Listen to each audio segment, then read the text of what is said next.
that the Democrat Party lost in 2024 for a lot of reasons, but mostly because they lost hardworking blue-collar Americans that were once Democrats. I don't think they were able to captivate those. Emanuel denied the allegations via a statement through his lawyer, telling Daily Mail that his client, quote, denies each and every allegation and that the lawsuit is a blanket, scattershot, meritless lawsuit. The drama unfolded like a scene from a reality TV show, but this was no scripted entertainment. It was live, raw, and utterly explosive. Sanani, co-host of The View, decided to draw first blood in what would become one of the most talked about moments in daytime television. The stage was already set with a topic that has been divisive for decades: immigration. But instead of sticking to the talking points or engaging in a civil debate, host went straight for the jugular, targeting conservative commentator Tomi Lahren with a deeply personal and frankly shocking line of attack.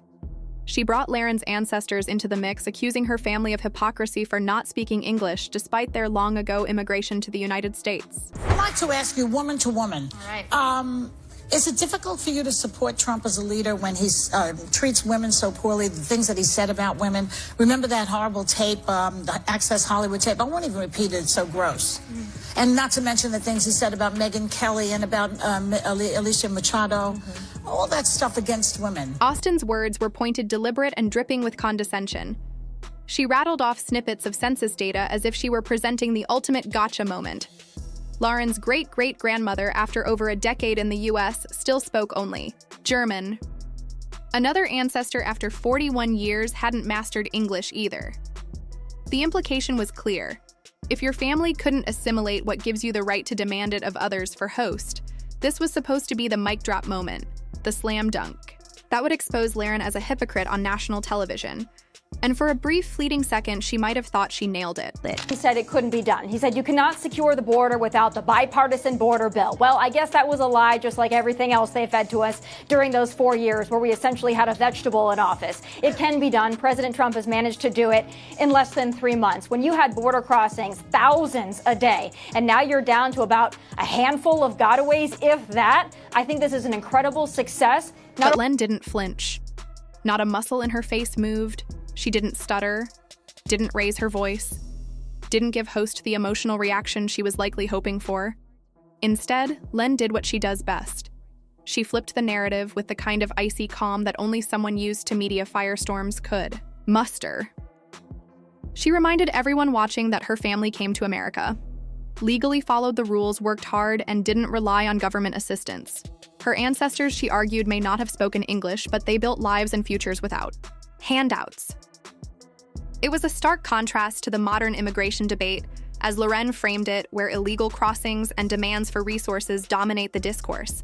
Tomi, what do you think of the president's trade policy?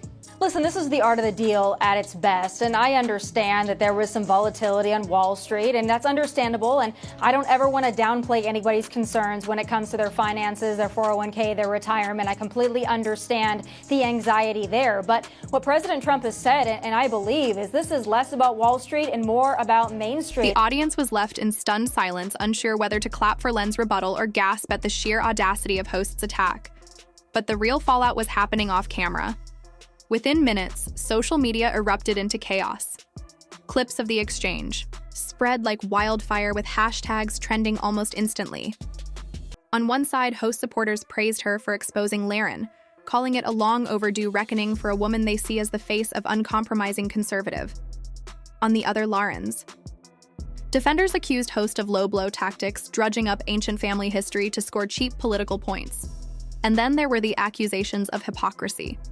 Critics quickly pointed out that host herself had benefited from the kind of privilege.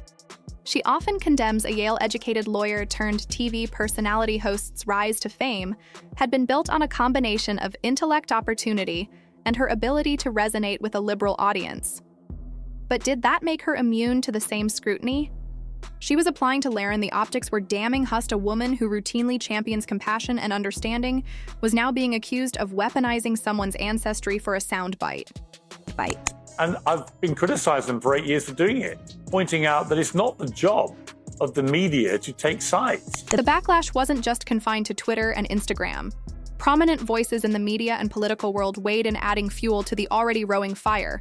Greg Gutfeld, Fox News' resident provocator, took to his platform to transform the entire debacle into a comedy roast. He mocked Hostin's deep dive into Laren's genealogy, comparing it to a desperate high schooler trying to win a debate by Googling their opponent's family tree. If Sunny wants to play family detective, Gutfeld quipped she might want to make sure her own branches don't have any skeletons rattling around. The comment was both a jab and a warning, a not-so-subtle hint that Hust's own past might not withstand the kind of scrutiny she had just unleashed on Len, but Hust wasn't backing down. The following day, she doubled down on her comments during an interview, framing her remarks as a broader critique of conservative hypocrisy.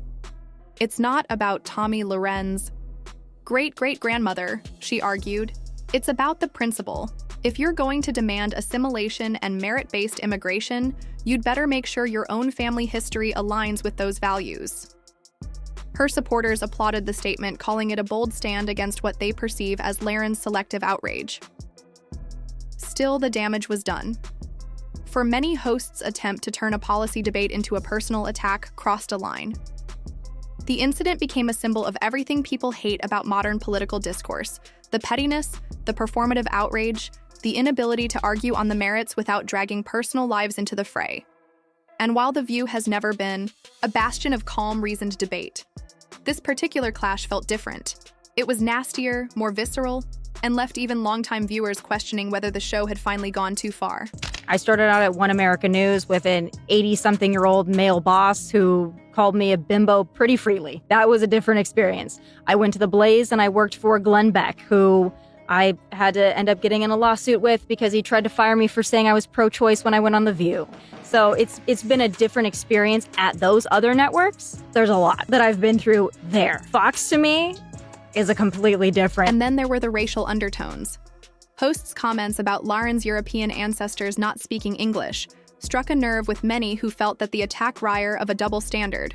Would Host have made the same remarks if Laren's family had come from a non-European country? Critics accused her of using race and ethnicity as a weapon, turning what should have been a policy discussion into a cultural battleground. The irony, of course, was that Host often champions diversity and inclusion, yet here she was seemingly undermining those very principles by using someone's heritage against them. But what are they out there for? I can't really figure it out when we're talking about the Democrat message just as a whole. I know that they hate Donald Trump. I know they hate Elon Musk. I know they hate Doge. Yeah. I know they hate deporting illegal aliens. I know they want men and women's sports. I know that they don't want parents to have control over the pronouns used. I don't think they want men and women's sports, but Democrats don't want that? The incident also highlighted the stark divide between the two women's political philosophies. Lauren, the unapologetic conservative firebrand, has built her career on being polarizing. She thrives on controversy, using it to amplify her platform. And galvanize her fan base. Hust, on the other hand, has positioned herself as a voice of reason and compassion, a champion of social justice who isn't afraid to call out hypocrisy. But in this instance, the roles seemed reversed. Lauren came across as measured and composed, while Host appeared aggressive and to some mean-spirited. And the fans, they were picking sides with a vengeance. Len's supporters flooded social media with memes and posts declaring her the queen of comebacks. Host's defenders, meanwhile, rallied around her, insisting that she had only said what everyone else was thinking. The divide was stark and unyielding, a microcosm of the larger cultural and political rift tearing through the country. I think that this adds to any movement that they're trying to build. It's something, okay? This party is literally like in the ashes right now. Like there is nothing left of it. They have, for the past decades, 2 decades now, been in a very like electing candidates through undemocratic processes, essentially. The fallout didn't stop there. Behind the scenes, whispers began circulating about tensions on the set of The View.